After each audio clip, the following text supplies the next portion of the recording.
Howdy sketches, it's Megan of Hello North, and today we are doing kind of a wonky Artsnacks video, so let's get started.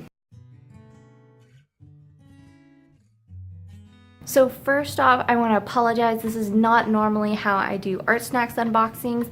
I had already originally last week filmed me unboxing, reviewing, and doing an art piece, and threw it on the computer, and then I went on vacation before I had a chance to look at it and edit it. That was a huge mistake on my part, so bad me. What happened was when I got back and I took a look at the video, it was corrupted. The original file was just completely destroyed. What I was able to get from it was not to the standard and quality that I like. So I am going to be this is kind of almost like a reshooting. I'm not going to be unboxing it because I already unboxed it and the supplies have already been used, but I'm going to show you and give you my unbiased opinion on the products.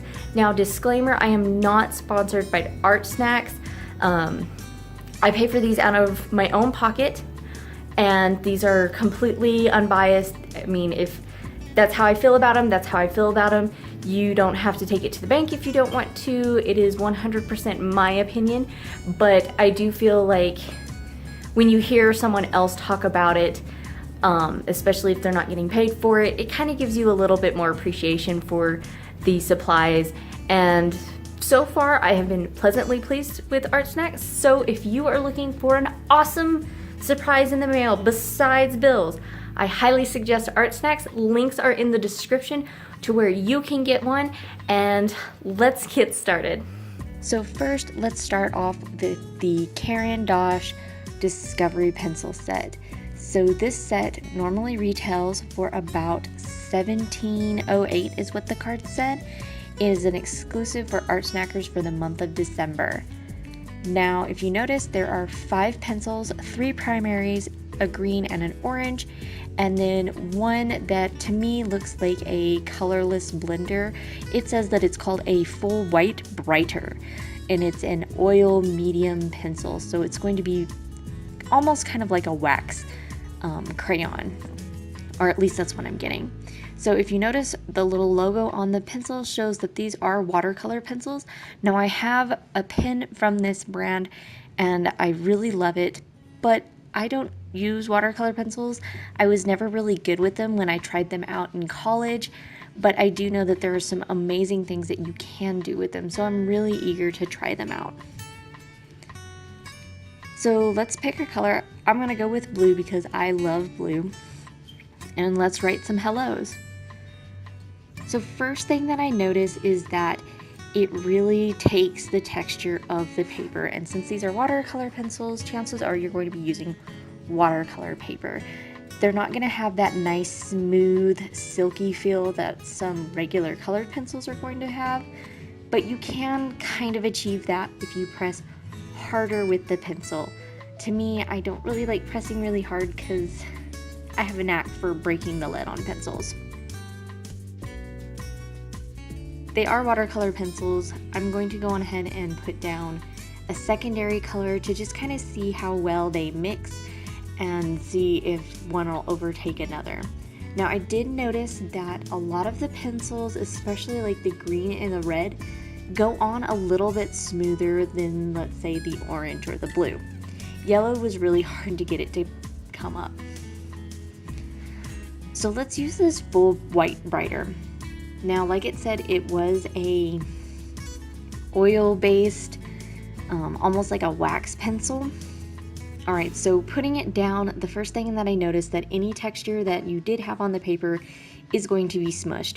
It's going to be very smooth, and it is going to be very shiny. And it really makes the color of the pigment from the pencil really bright and really very saturated almost. And that's because you're adding a shine to it. But it, like I said, it will just flatten any texture that you have on the paper. So if you're doing this in some areas of the paper, it is going to flatten any texture that you have, especially if you're using watercolor paper. Now, these are watercolor pencils, so let's test them out with some water. Now, painting this, I really feel like it's almost like those coloring books that have like the little patches of color that you add the water to activate, and then you just kind of move it around. That's kind of what it feels like. The hello itself was almost lost, except for the spot that obviously the oil wax pencil resisted the water, so it survived. It didn't, well, it wasn't affected at all. Now, I was kind of hoping that the blue and the green would really mix well, but they didn't. They just kind of turned more into a glob, and the HEL on the side kind of got lost. I mean, all that's left is just a little bit. So I'm going back in and I'm just gonna see how well they mix together, just because let's say you want to do a gradient. The orange and the yellow went on smooth. The red really was very bold, and so I noticed that the red is a little bit more pigmented compared to the other four technically.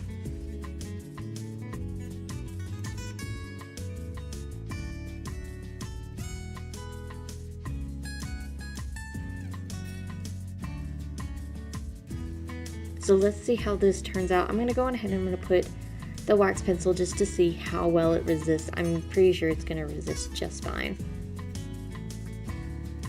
Now, I'm super disappointed because I was kind of hoping even for like a darker purple, it just kind of turned to mud. It was like that color that you get when you just mix too many colors at once. So I'm really disappointed that it didn't even attempt to turn to purple. So I'm going to go on ahead and do just blue and red and see if maybe it's because I pulled the other three colors down. I don't know how it did that nasty color. Alright, so you can kind of see a little bit of purple, but it's not a very pretty purple. It's very gray and very brown almost. So I don't think that this is a pure red or a pure blue.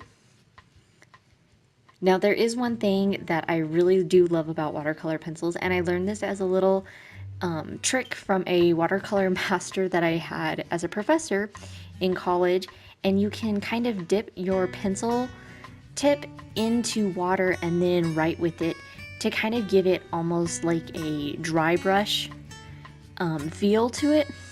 Now, you want to be careful to not dip your pencil completely in the water, because you can turn the pencil lead to mush.